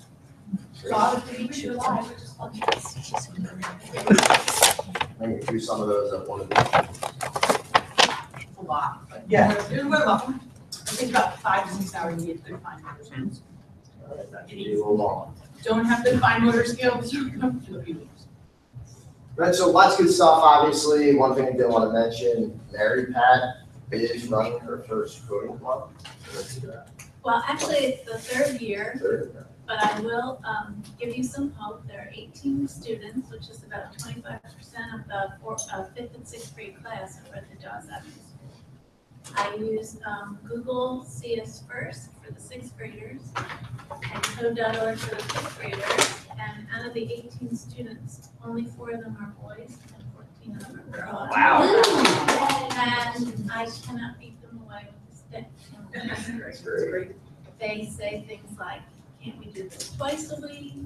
Why is it just an hour? And the thing I struggle with, and maybe you can help me a little bit, is they really want to play, and I really want to teach them something, and I think I should just let them play at that age to keep them interested in the subject. Mom's a sword. Is that really what I should be doing? Can you do like playing that's also like teaching like? Well, intellectual- they're pretty familiar with Scratch, the 6th graders now, and they have the finches, and they program the finches, and they have jousting tournaments, so somebody had, Mrs. Kesselman gave me a Sphero, so today they took my base 10 blocks and built a huge, obstacle course. But I just feel like I should be teaching them something, but they're teaching themselves, I guess, right? And CS First is teaching them. If you're doing CS First, that's teaching them. Right. Yeah, and it's playing too, but it's, they're learning. So, okay. Good, thank you. I You think get to that, the point where they get smarter than you, so you can't teach them. Well, they anymore. already are smart. I know, just. just Like getting that's them what I- engaged in it right now really has to, if they're That's being really enough, engaged, especially those girls that, all right, Right, this is something that interests me, so they move on and right. come in more structured classes than maybe a Python class, which all of a sudden that is a big mystery to them, or isn't as intimidating because they can kind of connect back to it. Any advice for how you got 14 females out of 18? I really don't know. I didn't recruit anybody. It started 3 years ago with 1 girl and about 9 boys. And then, I don't know, for whatever reason, it's.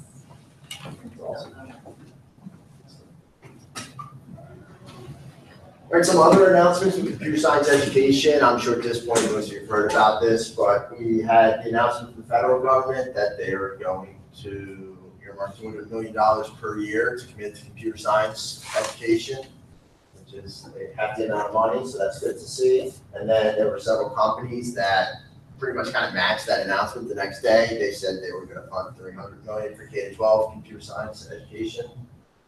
Details seem to be being worked out on how this money is going to be divvied up and what exactly they're looking for. They are starting to put together a plan for what they plan on doing. It seems that the pitch is large grants, so not small projects, but just larger grants that they'll be looking to give out.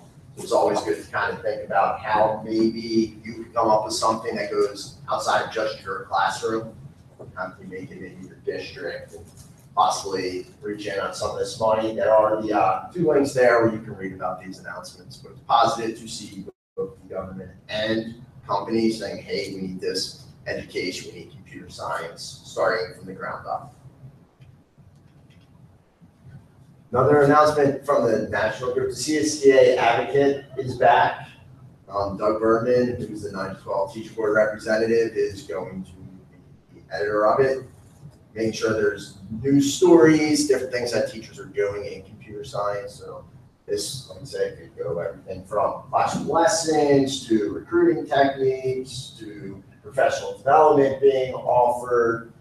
So this is back here. You can take a look at some of the stories, some of the different things other teachers are doing. I think with the nature of computer science, a lot of us are new to computer science or haven't been teaching it for years. So borrow people's other ideas, steal them, however you want to word it. Just kind of make the most. All these resources are out there for you to take a look at.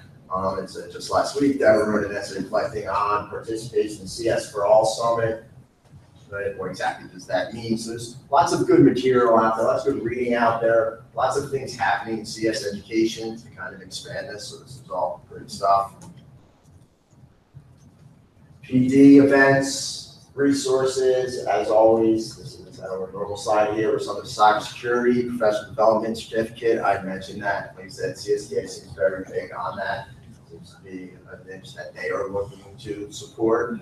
I do know students seem to also be very interested in cybersecurity. It's very real time. It's something that they can look at now, and it's very current. It's conversations you have right in your classroom.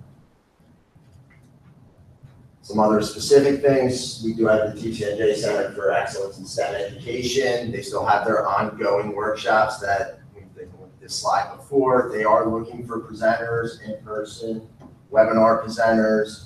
As Adam mentioned the last meeting, it doesn't necessarily have to be a presentation at TCNJ. So that's something to think about if you can find a place to host it. They're looking for presenters, different things you're doing in your classroom, Arduino, Raspberry Pi, any robotics things, Java, Python, really anything computer science. And one deadline that was added here, and this deadline is the 9th, tomorrow. It's Friday. There's a call for computer science teachers to participate in the Praxis 2 standard setting study. Basically, they're developing the Praxis. They're looking for feedback from computer science teachers on the development of that task and the questions and what should teachers need to know that are then going to teach computer science as we head down to making sure that we have qualified teachers. Obviously, there's different measures that have to be in place, such as creating a task to determine this. So if you are interested in possibly participating in that study, there's a link to the announcement and to the application itself. I know the 10th is 2 days away. The application is about your name, your address, the school you teach, and the subject you teach, how long you taught, and I think that's about it. So just a couple checklists. So it's a very brief application. So if you are interested, maybe something more in particular, that would tie to, I think it's just high school teachers, if I remember correctly. One of the things we got the Integrated STEM Education Conference in Princeton on March 10th. We're looking for papers and participants, so the link's there, take a look at that. And the last one, the Code.org facilitator application. Code.org is looking to come up with facilitators to run workshops for them throughout the country. The focus is on regions with regional partners, which we actually have a regional partner in the state of New Jersey that's working with Code.org, that's TCNJ. The application process is open. Basically what happens is you go to a week-long training in the summer that Code.org runs. If you're selected as a facilitator, you get a week-long training. After the training, you then have to do some evaluations of their curriculum and participate in some different programs with the goal of you ultimately presenting workshops on the material for them, for other teachers. I'm actually, last year I participated in this program, so I'm doing workshops this year at TCNJ for other teachers using Code.org curriculum. And Kathy attended the summer program, but not as a facilitator, but just as intending the workshop. So, let me ask you about that. So like we have 2 Discoveries facilitators already for the partnership, like for TCNJ. Are they still looking for others in this area, or is it? I did not specifically see anything that said they're going to cap it at so many facilitators per region. I haven't seen anything. I can look into that for you though. I can always apply and see. So it is an intensive program, I will say that. It is quite a bit, but it is a good experience. The networking opportunities, it's a lot, just the information you get out of it is really great. Microsoft Teams program, we are actually going to have a virtual speaker next meeting.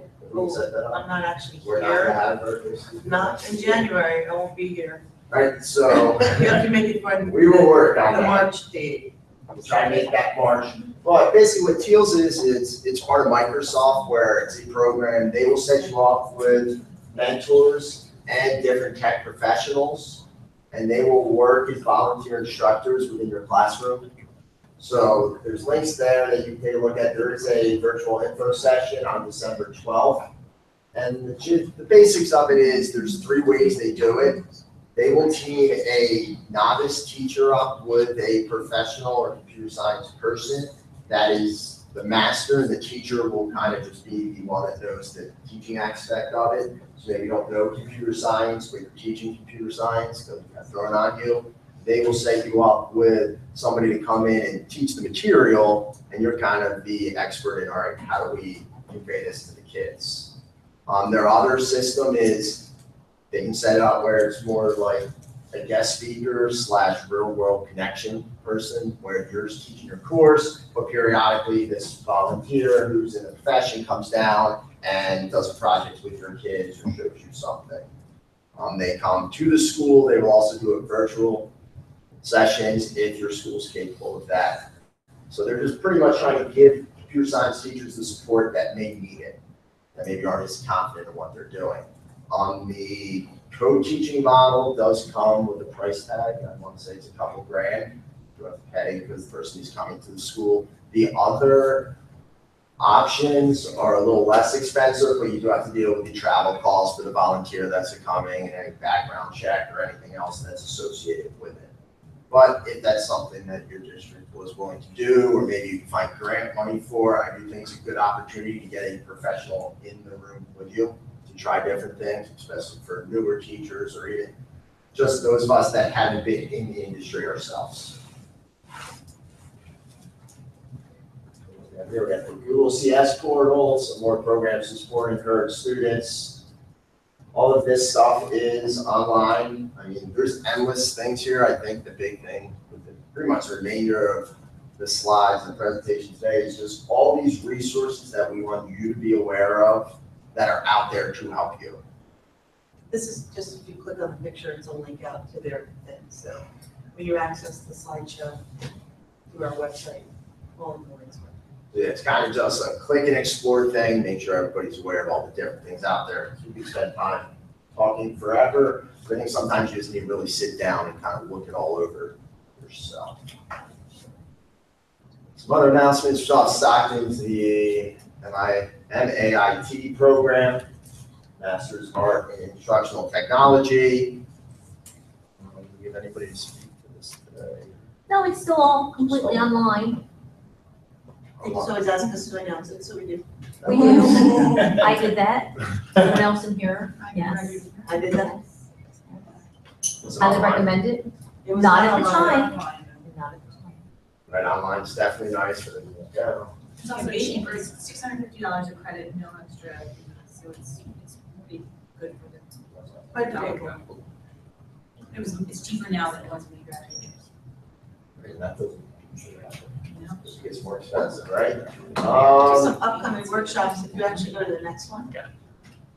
Just some new ones that we added to the SRI and ETTC that are specific to this group. Microgrid, Scratch, debugging Scratch, Raspberry Pi, Intro to Python, next slide. Arduino, IT, App Invention.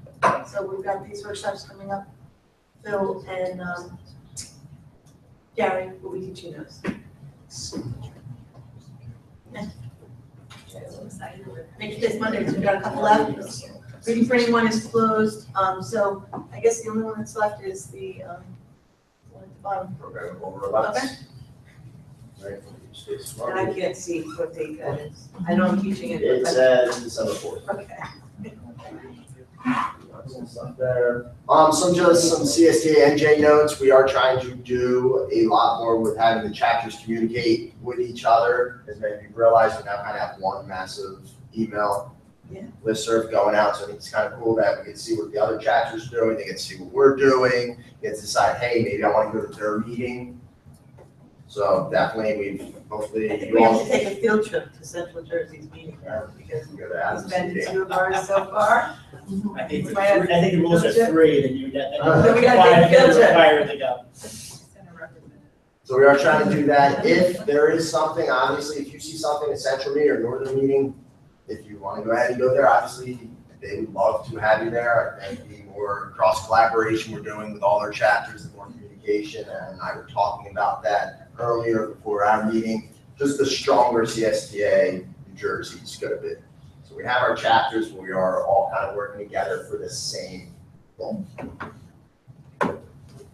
Speaking of Central New Jersey, we talked about this last meeting, but on the 6th, they are having a meeting at Princeton University with Brian Hernigan,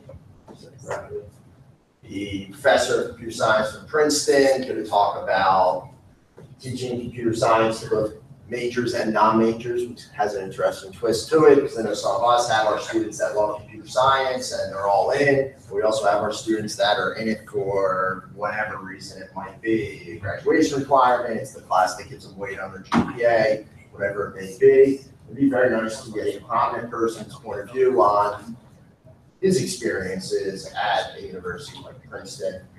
There is the Wikipedia link, so you can read out a little more about them. I know we did talk about that. And then another announcement is Princeton's actually, high school is hosting a hackathon on Saturday, December 2nd. So we have ours here in Stockton, which is next weekend. Is that next weekend? That's correct, yeah. 17th, 18th, 19th, which we'll talk about shortly. But then there will also be one at Princeton High School, December 2nd. Legislation front, obviously we just had an election yesterday. We've kind of been holding back a little bit to see what was going to go out of the election before we make a big push. There are 2 bills right now that have passed the Senate and are waiting to go on the agenda for the Assembly. And they are that there's CS offered in all high schools, and the other is creating a teacher endorsement for it. The big thing now is how can you help? We are currently working on a petition, or that petition is actually live at change.org petition. You can just click and add your name to it, saying that you support these, in encouragement to get the actual bill on the agenda. The feeling seems to be that if it gets on the agenda, we'll be in good shape, but we gotta get it on the agenda. We'll get the support for the bill. They have to bring it to be voted on. You also are probably going to receive an email very shortly that I think we drafted a model email to possibly send to Senator Prieto's office. So he's in charge of getting it on the agenda. So we're really trying to convince them, hey, there is the support for this, people want this, let's get it on the agenda and let's move forward from there. So that will be going out shortly, just so we're kind of going with a consistent message from CSTASNJ chapters. It's not all over the map. They do this, it's a great idea, hey, do it because of this. Kind of want to make sure we have one message. So just things to keep an eye out for. If you want to read about the bills or see them, they can be found on the state website. And that brings us to Saturday. Good evening, everybody. So quick update on the stock hack. We're a little bit over a week out. So it's not this Saturday, it's the following Saturday. And we're pretty much almost there. We're waiting for some of the miners to return their waivers. I think that's our biggest sticking point right now. But anyways, it's a technology innovation event. Very happy to hear all the things you said tonight because you hit a lot of the notes that this event is really structured to address the design aspect, right? We put a real big focus on design and creating apps and that sort of stuff, leveraging APIs online, doing all the cool stuff that you were talking about, right? So the idea is that the kids come here, right, for 24 hours, they work on building an app, building a website, building something cool, and then on Sunday morning we judge it and then they win prizes. So it's something to get people interested in technology and so that they can understand how broad and pervasive it is, right? So basically everything you said, right? So the event is now free. We did raise a lot of sponsors, which was pretty amazing. The event is free to attend at this point, and the signups have now closed for minors. So for the minors that are going to be in attendance, the registration is closed, but adults can still register. So if you're an undergraduate student, either at Stockton or at any other community college, other college, whatever, you can still sign up. So anyways, we hope to see you there. We're looking pretty good on volunteers this year, so thank you to everybody who has volunteered. We appreciate it. And other than that, if there's any questions, I'd be happy to address it. Is it just geared to high school students? No, it's high school and undergraduate. So, I mean, no lower though. Like, yeah, no maybe lower than that's high okay. school. And do they have to be affiliated with like a school district, like a parent who brought their? Yeah, no, in fact, that's the thing, is that it's not really sponsored or endorsed by the school districts directly. It's something that we market kind of grassroots, and the kids really get their parents to sign off on them going to the event, that sort of thing. So it's unlike the CSTA programming competition, where that's really more organized by the schools. That being said, we did reach out to ask them who their computer science teacher was, so that we could contact them and say, "We have a waiver," and then we could invite them to our group, just the way in it. Go ahead. Me and the other teacher that teaches computer science at my school, we're both brand new and we're both coming to this with our students. What can I expect other than all the cool What do you mean things? you're coming? We're like chaperoning our kids. We have Joanne's got your names and everything? Yeah. Oh, good. I You think signed up to volunteer? I don't know. I just told the other teacher I would go with her, so she wasn't alone. Let's chat about that. Okay. Yeah, we have protection, you do the protection of minors training and all that? No. Okay, so the only adults at the event Uh-huh. are the ones that have been background checked and have Okay. gone through the protection of minors training. This is not like a school trip or any way like that. We do have one, though, in March. Yeah. That where the teachers actually come and chaperone, but we'll have to get you, Okay. we'll communicate. Okay, so maybe she did that and I'm We'll have not, to get you checked. maybe I misinterpreted. what she With said. literally no adults stay with the students except the people that have Oh, signed up to volunteer for that role. We have Stockton students, we have our RAs, so that nobody's helping them with what it is that they're doing. And also, we are able to protect them with the best resources that we bring bear on that. okay. Yeah, so there are guidelines regarding the protection of minors. We do have to maintain a ratio of authorized adults and all that kind of stuff. We can talk after the meeting about Yeah. the specifics about it, Okay. but in any event, we're looking pretty good. We're on the rails here for about a week and a half, and it's gonna be exciting. As far as what they can expect when they come to the event, right? So we want them to leverage APIs, right? So Google Street View, Twitter, Facebook, all these different services have APIs that the kids can talk to. So they can write computer software and they can query, let's say, Google Street View, or they can query Twitter.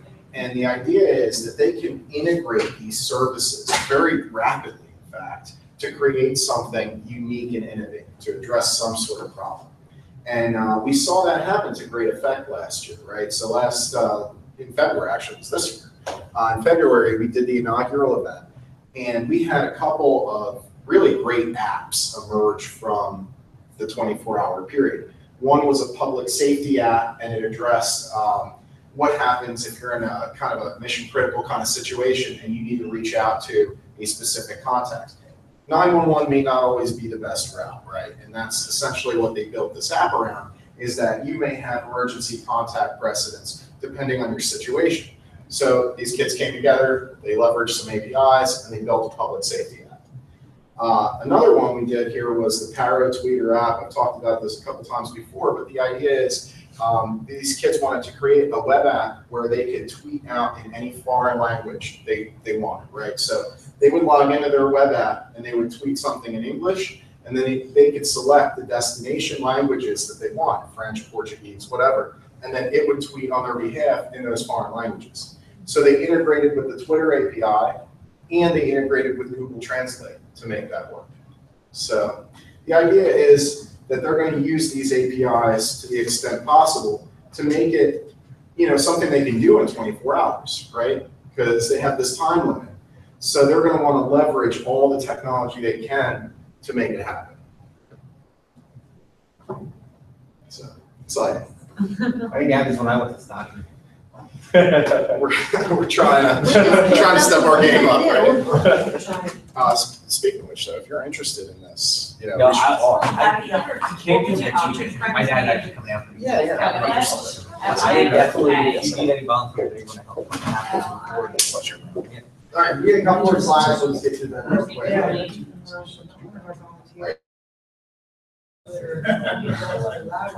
Serenity programming competition is scheduled for Friday, March 16th, 9 a.m. This will be tied directly to your school. This is for high school students. It will be like a field trip concept. You would bring your kids to Stockton to participate in the actual programming competition. Help we need for that, any sponsors or prizes, so if you know anybody or have any ideas, people you want to reach out to, we're always receptive to that. Volunteers, if you were able to come and volunteer, you need judges, and then the other big thing is just really promoting it, get your students, those out to your students, maybe it's something you want to plan with them. Pretty good experience for kids, it gives them a chance to see other students and see the expectations. Get them here at Stockton, or them see the Stockton labs and meet some of the faculty from Stockton. So it's all around a positive experience for them. Just to get a little information and background, the actual questions on the exam, but the competition are different levels and progressing in difficulty. So the goal is that everybody that comes will be able to solve at least one of the problems. And obviously it's competition, so some of the more advanced groups will solve more and they will get the advantage of seeing different things. Just try to cover all spectrums of knowledge for the program competition. Backwards, Josh. So some information about computer science and information systems in Stockton. Big push to kind of introduce to students what exactly computer science is versus information system, get the information out there.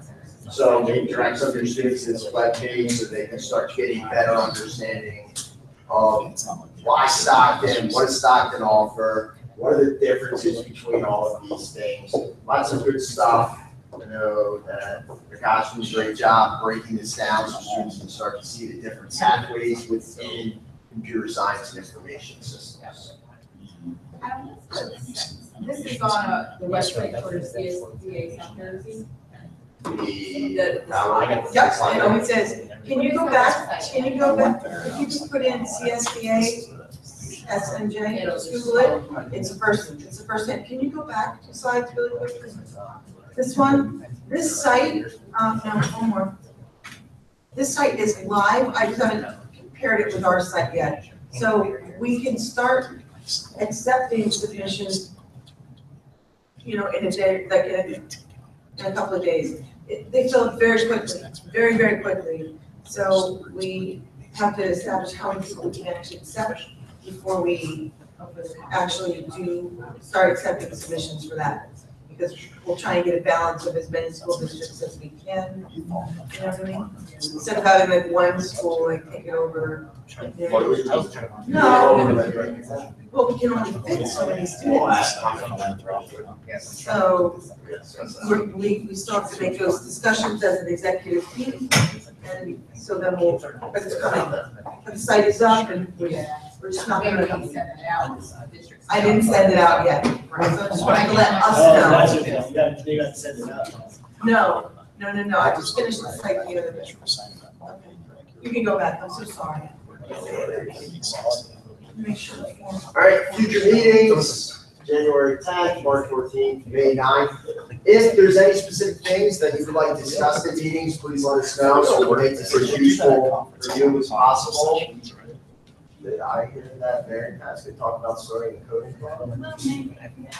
Do you know that? It had been broken. Mrs. Gustafson brought that up. So we could probably look at starting a computer club or coding club, give you some information, some ideas for that. I know a couple of us here have that, so that would be next meeting.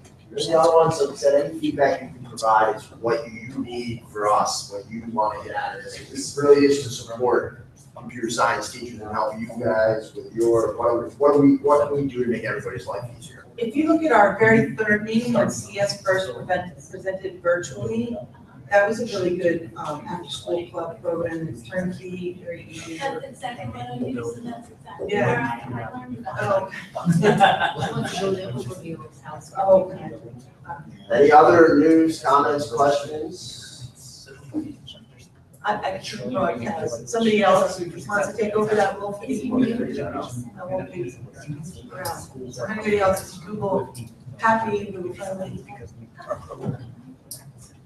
It could be you. I threw it out there. I threw it out there. So, unfortunately, most people are gone. Thank you. So that's tonight, it's the motion to an end. No, we finished the agenda, so We're good. we don't actually have to motion. Thank you for coming and we'll see you in January. Yeah, that's brilliant. That's 2 meetings. I need to teach somebody else how to do this.